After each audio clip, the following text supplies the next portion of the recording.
Sabe, a lo largo de estos domingos estaremos estudiando acerca de la santidad no es una opción.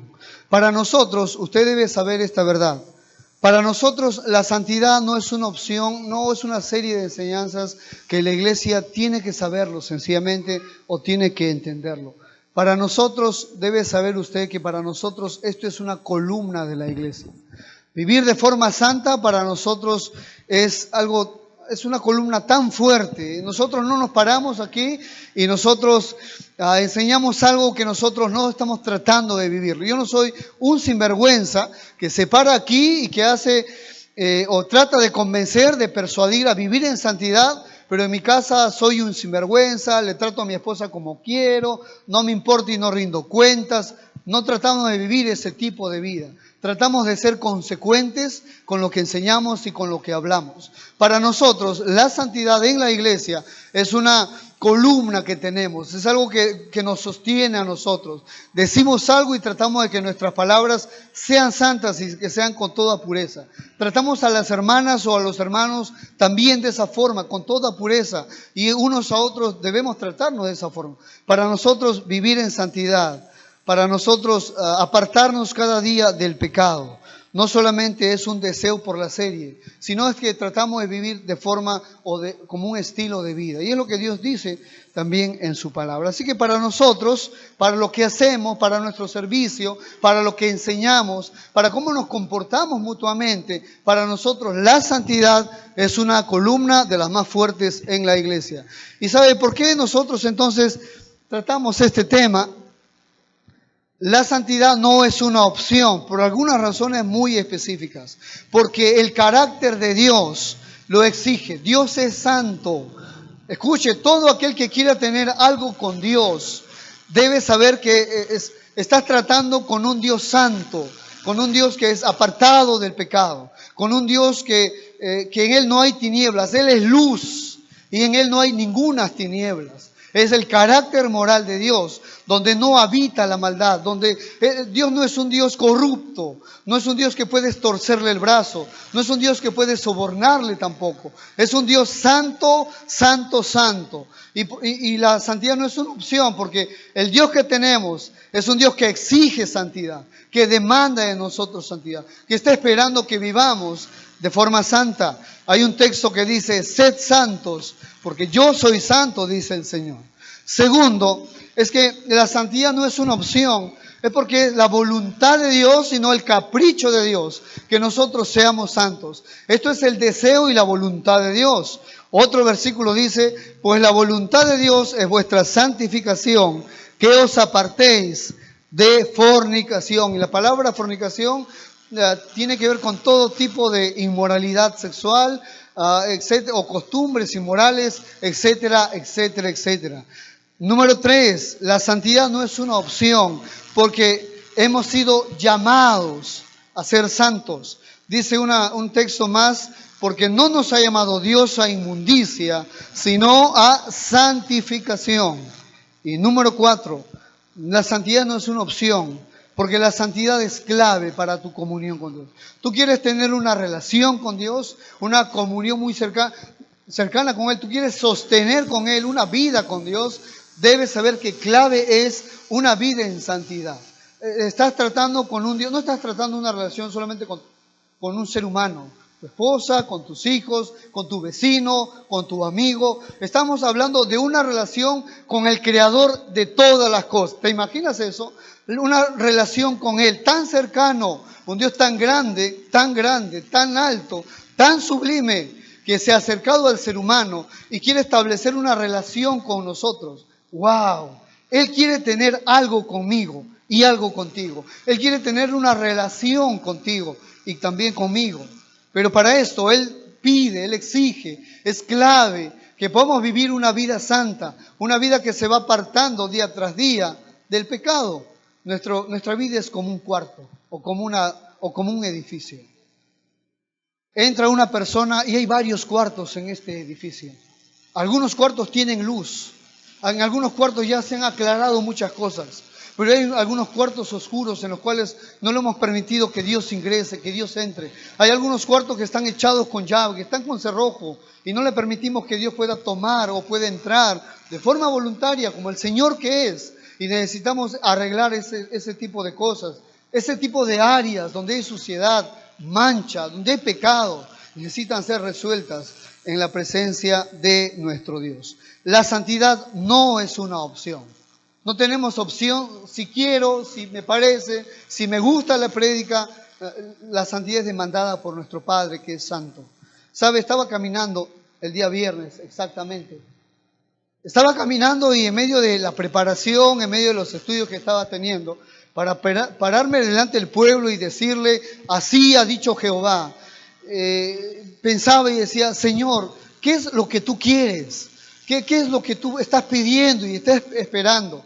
Y Dios me habló, no me habló de voz audible, y escuché la voz de Dios de esa forma, pero cuando yo empecé a preguntarle en medio de mi caminar y en medio de mi oración, Dios me habló con este versículo y lo trajo a mi corazón. Y yo llegué a casa tan contento porque dije, estoy convencido de que lo que vamos a enseñar hoy es la voluntad de Dios. Y Dios me dijo así, a fin de presentársela a sí mismo. Yo quiero una iglesia gloriosa, una iglesia que no tiene mancha, ni arruga, ni cosa semejante, sino que fuese santa y sin mancha. Esto es lo que quiero, me dijo Dios. Quiero una iglesia gloriosa, una iglesia sin mancha, una iglesia que no tenga ni arruga, ni cosa semejante, que pueda crecer y ser santa y sin mancha. Esta es la voluntad de Dios. La voluntad de Dios es que su iglesia crezca en santidad. Yo no puedo acusarle a usted que usted está andando en pecado, tiene que arrepentirse, porque no todos estamos en la misma posición o el mismo lugar. Algunos hombres y mujeres aquí mismo están viviendo una vida santa, se están esforzando por vivir una vida santa, están haciendo todo lo necesario para vivir una vida que se aparte del pecado día tras día y vez tras vez. Pero también hay una realidad que hay algunas personas, y lamentablemente algunos cristianos, que no están viviendo una vida santa, que están pisoteando el nombre de Cristo, que están tratando de sacarle la vuelta a Dios, que están pensando que se pueden burlar de Dios. Y el apóstol Pablo dice, no os engañéis, que Dios no puede ser burlado, porque todo lo que el hombre sembrare, eso también va a cegar.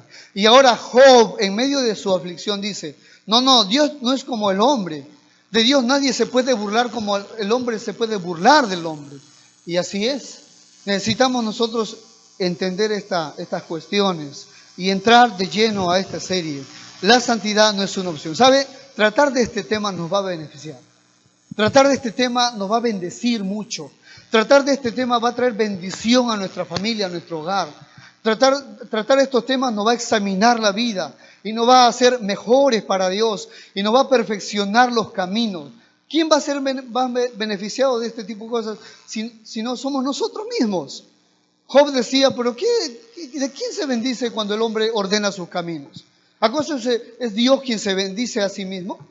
Es el hombre, es para el hombre la bendición. La gloria es para Dios, pero la bendición, el privilegio, los beneficios son para los seres humanos cuando ordenamos nuestros caminos en pos de la santidad. Es el tema en el cual nosotros vamos a ingresar, vamos a estar entrando a esta serie. Jerry Bright, a aquellos que les gusta leer, Jerry Bright, él es un escritor. Y él ha escrito un libro que se llama En pos de la santidad. Algunos seguramente han leído, han escuchado esto. Esto tiene que ver con en busca de la santidad o la lucha por la santidad. O no es tan sencillo vivir en santidad. O la lucha interior o el hombre rebelde o la vieja naturaleza que tenemos dentro de nosotros. Que queremos vivir una vida santa, pero dentro de nosotros está el hombre rebelde. Está esa vieja naturaleza, está ese viejo hombre viciado, acostumbrado, conchudo, y perdónenme la palabra, que es así el viejo hombre, sin vergüenza, que le gusta hacer y salirse con la suya. Está dentro de nosotros el viejo hombre. Y necesitamos en medio de esto entender estas verdades y cómo vivir en santidad, en medio no solamente del hombre rebelde, sino en medio de una sociedad corrupta, en todo lugar donde tú te desenvuelves y yo también. En todo lugar donde podemos ir y transitar, encontramos la corrupción y encontramos las impurezas. Quiero que podamos entrar No le dije lo que dijo Jerry Bryce, ¿no? No le dije todavía, ¿no? Bueno, me apasioné tanto que me olvidé de lo que dice Jerry Bryce. Él dice así: Dios no nos exige perfección. Dios no nos exige una vida sin pecado. Él dice, esta es una cuestión de una relación con Él en santidad. Él dice, Dios quiere que tomes en serio lo que es una vida en santidad. Él quiere que tú tomes en serio lo que es santidad. Y dice también que cuando pecamos, te entristezcas por el pecado. Te compunge el corazón cuando le has fallado a Dios, que te sientas tan triste como se siente Dios cuando su hijo le falla, cuando su hijo peca contra él, y que no busques excusas de una u otra forma para salir de tus pecados, porque somos muy hábiles justificándonos o teniendo ciertas excusas para nuestros pecados. Sino que, dice él, sinceramente procuremos alcanzar la santidad como un estilo de vida. Yo quiero empezar hoy con el primer tema de santidad y quiero que me acompañes al libro de Números, capítulo 6, verso del 1 al 12. El libro de Números, capítulo 6, verso del 1 al 12.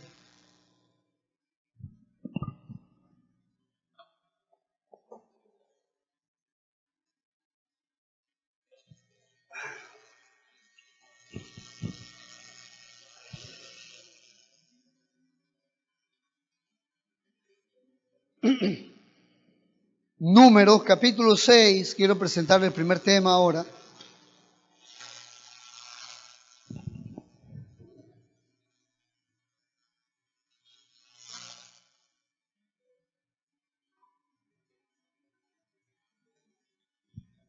¿Qué es ser santo? Nuestro primer tema el día de hoy, en esta mañana. ¿Qué es ser santo? Números capítulo 6, verso del 1 al 12. ¿Ya lo tiene?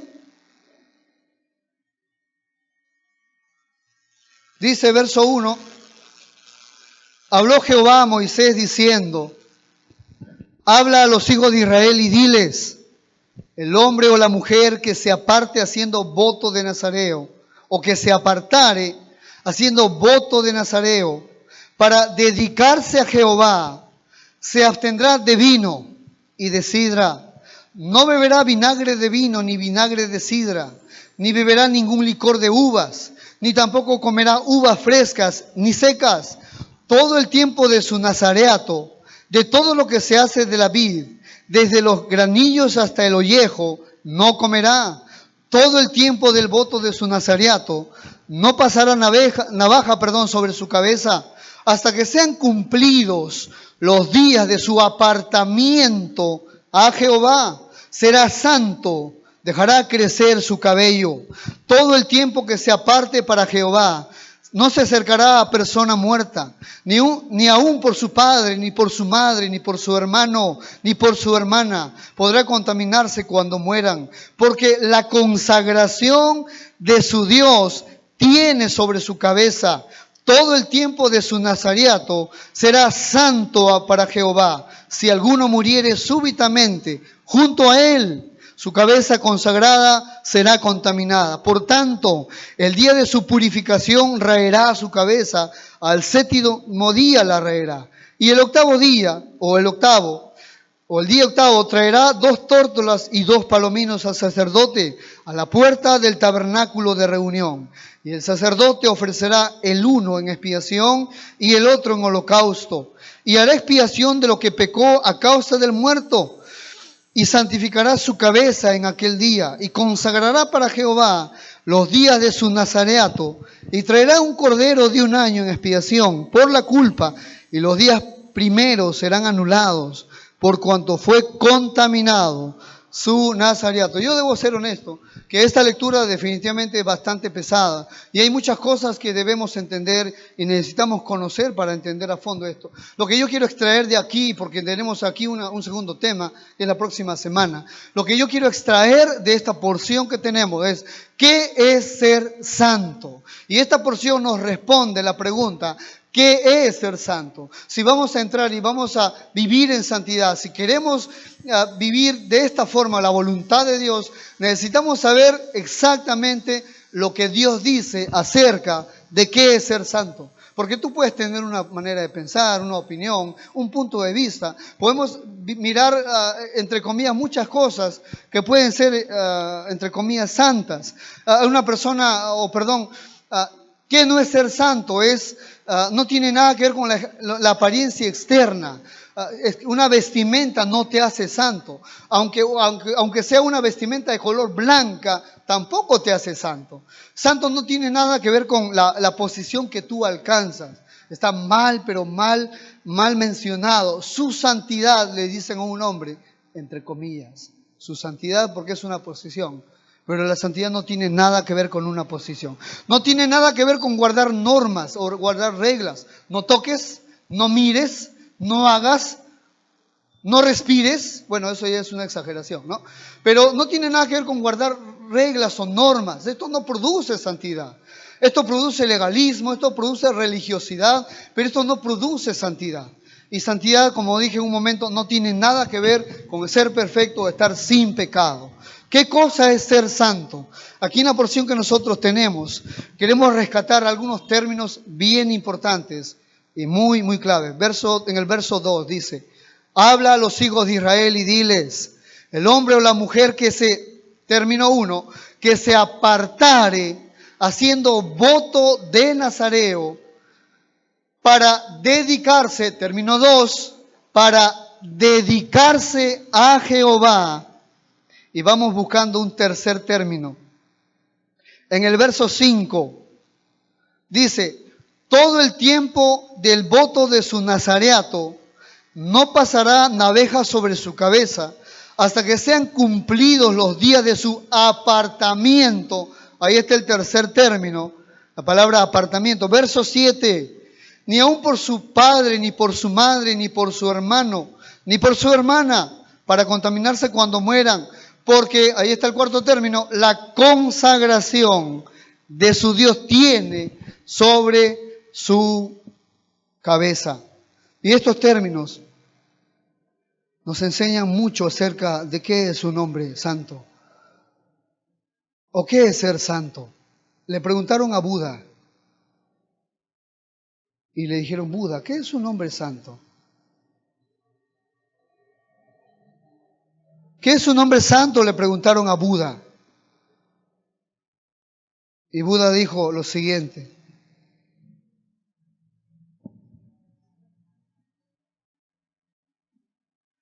Dijo, un hombre santo, dijo Buda, es uno que está presente en cada fracción de segundo en la vida. Yo no sé si Buda estaba respondiendo a la misma pregunta, pero a saber, no sé si esto es una buena definición de lo que es ser un hombre santo, pero él dijo así.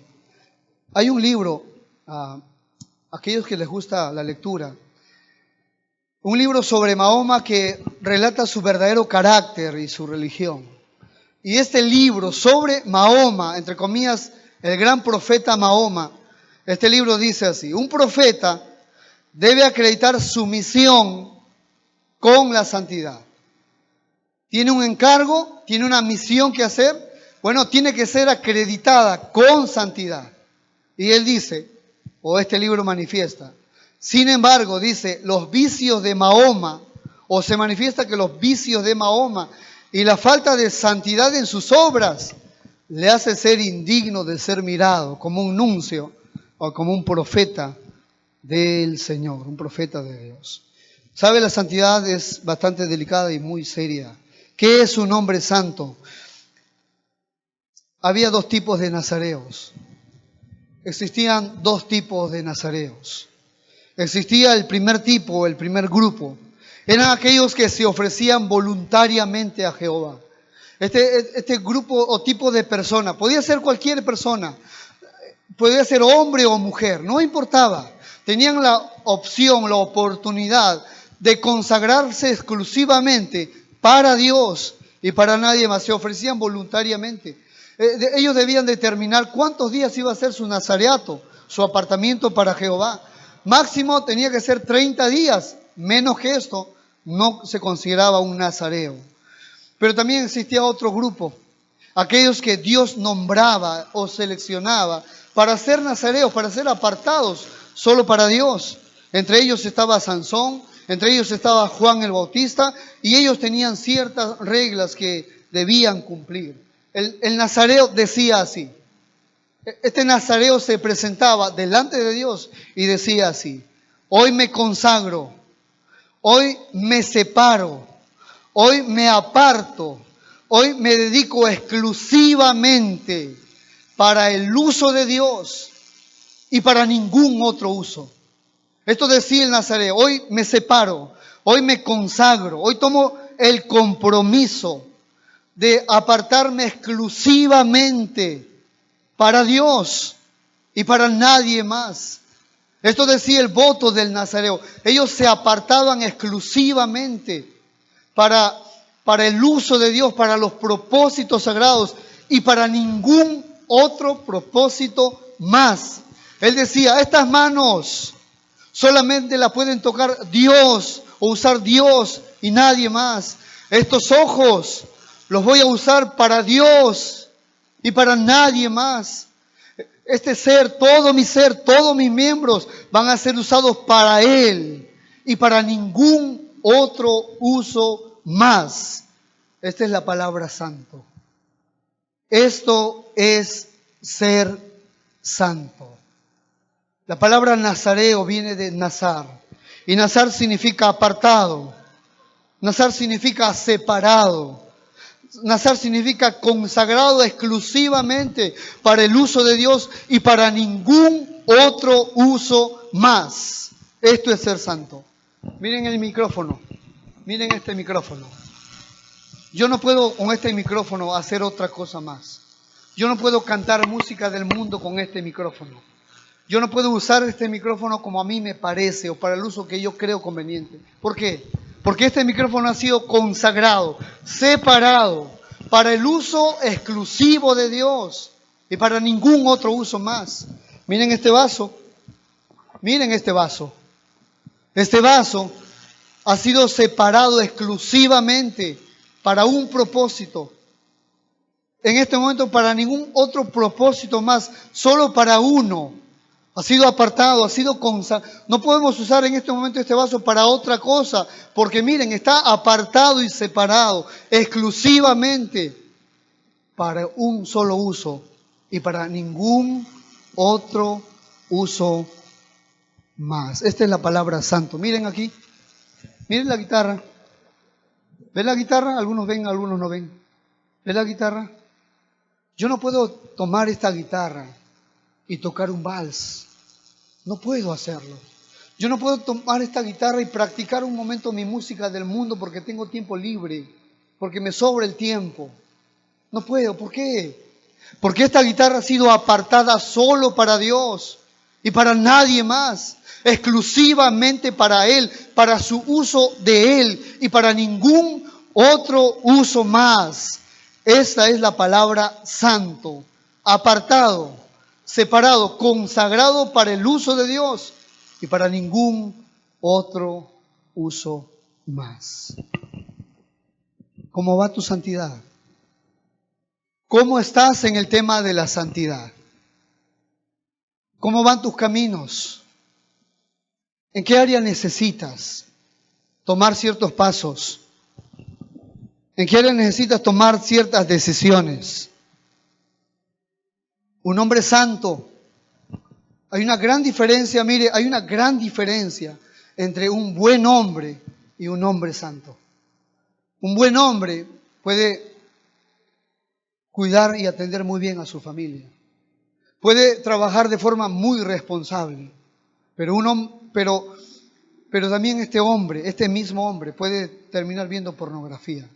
Es un buen hombre, trabaja, atiende, hace, es diligente y responsable, pero puede terminar viendo pornografía. Un hombre de Dios está apartado exclusivamente para el uso de Dios y para ningún otro uso más. ¿Sabe? Le preguntan a una persona, y le dicen, un vasito, le dicen. Solo un vasito no te va a hacer daño. Y él dice, no, no tomo, gracias. ¿Y por qué no tomas? Es que me hace mal al estómago. No, no sabes, el médico me ha prohibido. No, qué vergüenza, mira a la gente, saben que soy cristiano. No, no, no. ¿Por qué no toma? ¿Por qué no bebe un cristiano? ¿Por qué no bebe? ¿Por qué? Porque ha sido consagrado, ha sido separado exclusivamente para el uso de Dios y para ningún otro uso más. Por eso no bebe un cristiano. Le preguntan a una persona, está siendo tentada con pornografía y con masturbación también. Y él sale de ese tipo de ambiente y va con su amigo caminando y dice, mira, que tú no ves pornografía. Le dice, no, le dice, yo no veo. ¿Por qué no ves pornografía? Y él dice, es que no has leído las consecuencias que trae la pornografía. Es que tú no sabes cuánto pudre la mente de la pornografía. No sabes lo que dice el psicólogo y los doctores acerca de la pornografía y qué hace a tu cerebro. ¿Es que acaso tú no sabes que me puedo quedar adicto a la pornografía? ¿O es que tú no sabes cuánto daño le puede traer a mi matrimonio cuando miro pornografía? Y pueden ser buenas razones que está diciendo el hombre, pero no miramos pornografía. ¿Por qué motivo? Porque hemos sido separados exclusivamente para el uso de Dios y para ningún otro uso más. Solamente Dios me puede tocar, solamente Dios me puede usar. Estas manos, estos ojos están separados exclusivamente para Dios y para ningún otro uso más. Esta es la palabra santo. Y la señorita está ahí con sus audífonos, escuchando su música, y le dice a su amiga, mira, le dice, hay una música bonita que ha salido, y es una música mundana. Cambia, le dice, y ella está siendo tentada. No, no escucho, le dice. ¿Por qué no escuchas música mundana? Es que no está bien escuchar. No, es que, y tambaleando le dice, es que esto no agrada a Dios. Pero no le dice, ¿sabes por qué no escucho música mundana? Porque he sido separado exclusivamente por mi Dios, solamente para su uso y para ningún otro uso más. Por eso no escucho música del mundo. Por eso no escucho música mundana, porque Dios me ha consagrado, porque he sido separado para Dios, exclusivamente para Dios y solo para el uso de Dios y para ningún otro uso más. ¿Sabe? Hoy nosotros podemos ser honestos en esta mañana y examinar un poco cómo va nuestra vida en santidad. Hoy nosotros podemos ser honestos y decir, ¿sabe qué, predicador? Yo quiero que sepa que hay áreas en mi vida que están sucias, que están manchadas por ciertos comportamientos, por ciertos vicios, manchadas por ciertas costumbres que tengo, por ciertas cosas o cierta mentalidad que he vivido hace mucho tiempo y que de esa forma manejo mi vida y mis costumbres. Pero hoy me doy cuenta que yo he sido apartado exclusivamente para el uso de Dios y para ningún otro uso, y necesito tomar este compromiso.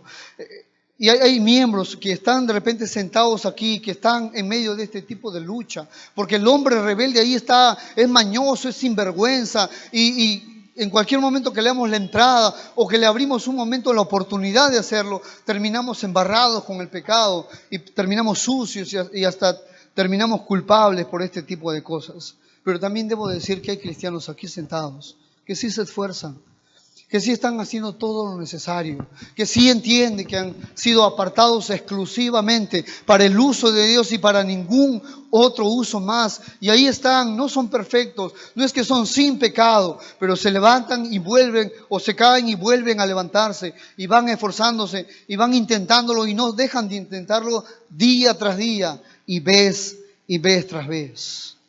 Necesitamos tomar una decisión en esta mañana.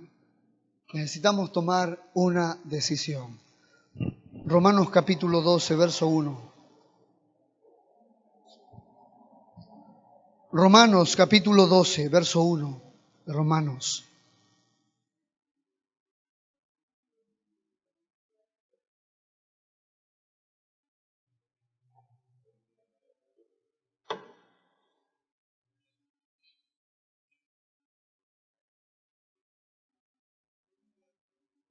Capítulo 12, verso 1.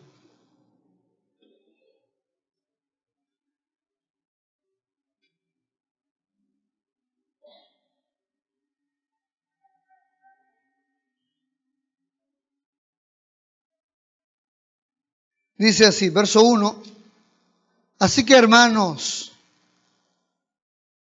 os ruego por las misericordias de Dios, que presentéis vuestros cuerpos en sacrificio vivo, santo, agradable a Dios, que es la verdadera adoración. Esto es un culto racional. Esto es la verdadera adoración. Esto adora a Dios. Que tú y yo, este texto nos demanda un tipo de vida que adora a Dios, que es verdaderamente una adoración para Él. Es una ofrenda aceptable para Dios. Que tú y yo todos los días nos presentemos, nuestra vida sea una ofrenda de sacrificio vivo, santo, agradable a Dios. Pero note una cosa, verso 1 dice, así que hermanos, os ruego por las misericordias de Dios. Escuche, 11 capítulos le ha costado al apóstol Pablo. 11 capítulos ha tratado acerca de las misericordias de Dios y todo lo que Dios ha hecho en Cristo por nosotros. A lo largo de los 11 capítulos, todo lo que Cristo nos ha ofrecido, nos ha perdonado, todo lo que en Cristo hemos recibido, todo lo que Cristo nos ofrece en esperanza, la vida eterna, la salvación, la nueva vida, el vivir por fe, la nueva vida en Cristo, el Espíritu Santo de Dios, todo lo que Dios nos ha ofrecido a lo largo de los 11 capítulos. Dios nos ha mostrado sus misericordias. Y ahora, en base a las misericordias de Dios, Él dice, os ruego por las misericordias de Dios, que presentéis vuestros cuerpos en sacrificio vivo, voluntario, santo, apartado del pecado y agradable a Dios, que es la verdadera adoración. Esto es la verdadera adoración. Cuando nos vamos apartando del pecado, día tras día. ¿Cuál es el único móvil? Sus misericordias. Nada más. No hay otro móvil. No hay otra motivación que debería ser para nosotros vivir en santidad. Solamente sus misericordias. No que me respondió una oración, que me sanó por aquí, que hizo por aquí con mi familia, que me dio esperanza por allá. No. Sencillamente sus misericordias que ha mostrado en Cristo. La muerte en la cruz del Calvario debe ser suficiente para que el cristiano sea motivado y redarguido a vivir en santidad. Esta es la decisión que tenemos que tomar entonces.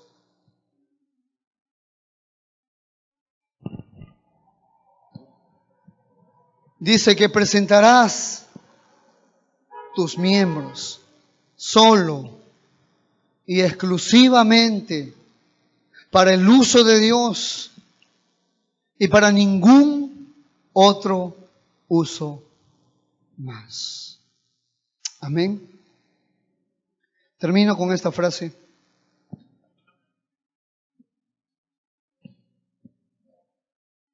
Dice así: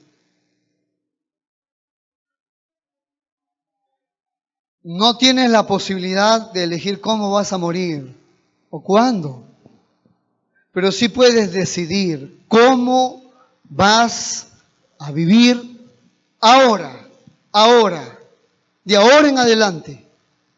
Tienes la capacidad y tienes el libre albedrío de decidir ahora mismo de cómo vas a vivir.